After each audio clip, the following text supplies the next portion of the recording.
Des bouches à n'en plus pouvoir. Des bouches, des bouches, des bouches. Ferme ta bouche sur ton histoire.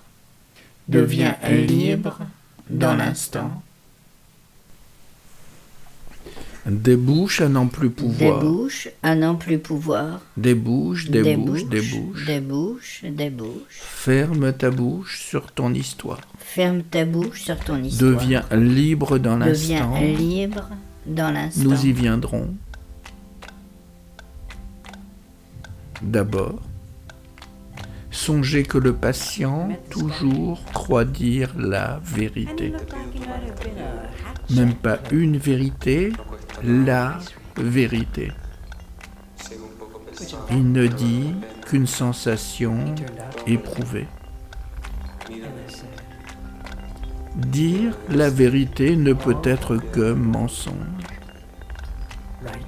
La vérité n'est qu'une phase du tout, variable selon la position, l'angle, une boîte à fantasmes. Évidemment, on vit avec.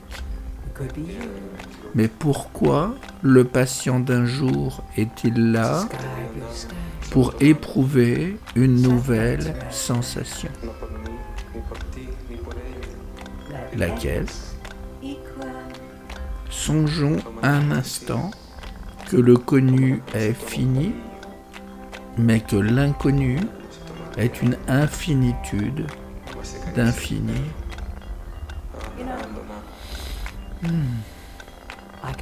Je t'invite à ne pas chercher la cause, à renoncer à la question pourquoi. Ne pas chercher de vérité et rendre l'inconnu accessible. Si l'on parle de guérison, quelle qu'en soit la forme, il s'agit de révéler sa nature christique. Pour Bachelard, la nature contient tout. Pour Mooji, c'est la conscience. À quoi invite-t-il? À ne pas entrer dans l'histoire du rot, à rôter seulement. Entrons dans le vif du sujet, comme si l'on pratiquait une opération. Mon ami, mon amour, mon malade, mon bien portant. La psychanalyse est formidable. La psychologie est formidable. Avec cet outil qui a éteint pour un temps toute philosophie, tu pouvais tout comprendre, le pourquoi du comment, dans un jeu de génétique mentale. Ça naît par des causes, ça se développe, ça se propage. Tu souffres parce que il y a un nœud que l'on va défaire. Qu'y a-t-il de plus formidable que la psychanalyse, que la psychologie?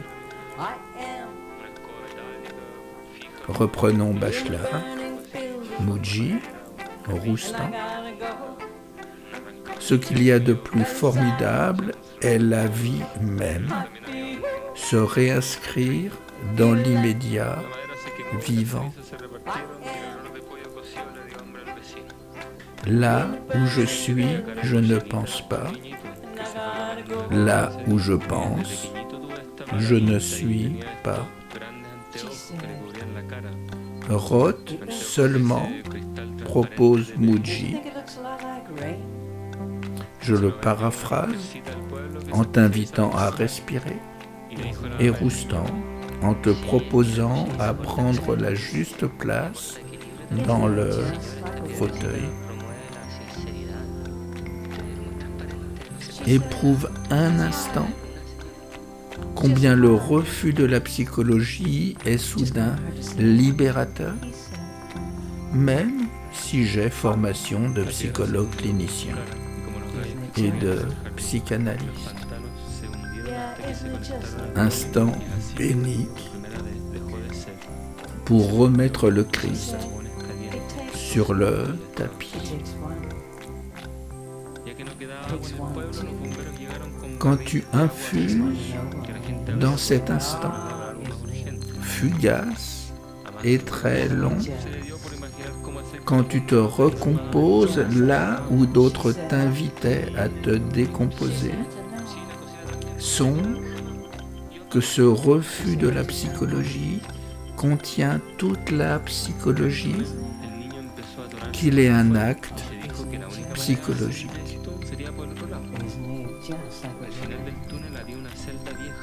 Que dit Sri Nisargadatta Maharaj?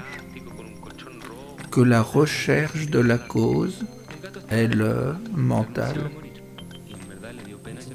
qu'il n'y a pas de dualité cause-effet, que chaque chose est sa propre cause. Comment expliquer l'effet libérateur quand on présente au patient d'un jour que l'on ne va rien chercher et qu'il va aller bien quasiment dans l'instant? Nulle vérité, une conséquence quasiment sans cause. Le corps, tel une plante, se met à respirer. La poitrine se regonfle, la tête se hausse. L'homme ressuscite de sa glaise, dirait Nietzsche. Je le vois à chaque séance, ou presque. Songeons que toute interprétation de psychologue est bullshit, en français de la merde. Le patient devient le gibier caillassé par la proposition fermée qui ne lui appartient pas et le déserte de lui-même. Il va revenir 10 fois, ou 20, ou 50, pour subir de nouvelles pierres dans une thérapie qui devient lapidation. Tu es comme ça à cause de une pierre, et à cause de une autre pierre, et encore de une pierre de plus. La raison du thérapeute se partage dans la misère du patient. Songeons toujours. Le mot songe me renvoie toujours à Bachelard, que pour le malade, entre guillemets, qui vient te voir après des échecs médicaux à la santé, sera une rédemption de nature christique. La guérison est toujours une rédemption de nature christique. Mudji le dit autrement, la grâce prend toutes ces choses. Un questionneur demandait à Sri Nisargadatta Maharaj, autre sage, « Aucune action intentionnelle n'est donc possible ?» Et Sri répondit, « Tout ce que je dis, c'est que la conscience contient tout. » Mudji, Nisargadatta, Coué, Roustan disent cela. Du côté de la philosophie, tous les phénoménologues Husserl, Bergson, Merleau-Ponty, Schopenhauer. Mudji propose ainsi de ne pas entrer dans l'histoire du Rho. À l'instant où tu t'identifies à ton mental, dit-il, à tes pensées, tes émotions, à tout ce qui se produit dans l'espace de la pure conscience, c'est comme si tu ouvrais une porte à de la mauvaise compagnie.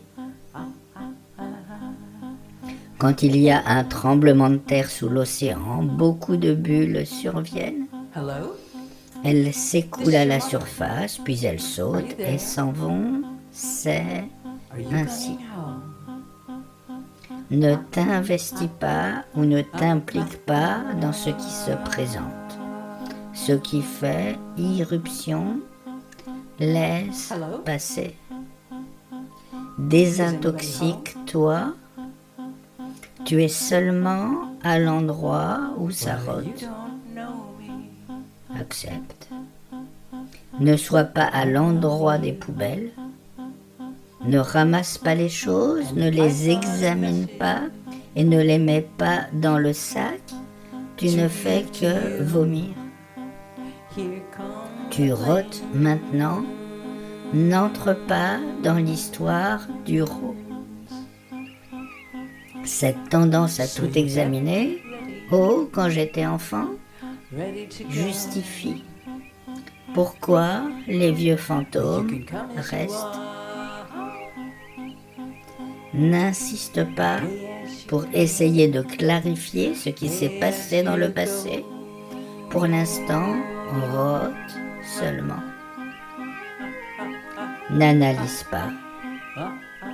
Lorsque tu vomis quelque chose, quand tu le regardes, tu ne peux pas te souvenir de tout ce que tu as mangé.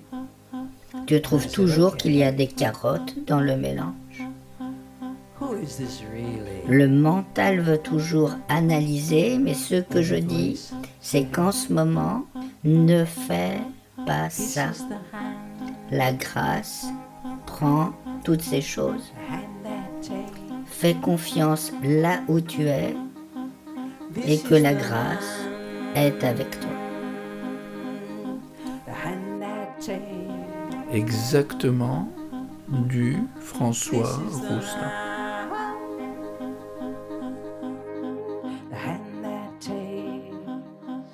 Here come the planes. They're American planes, made in America.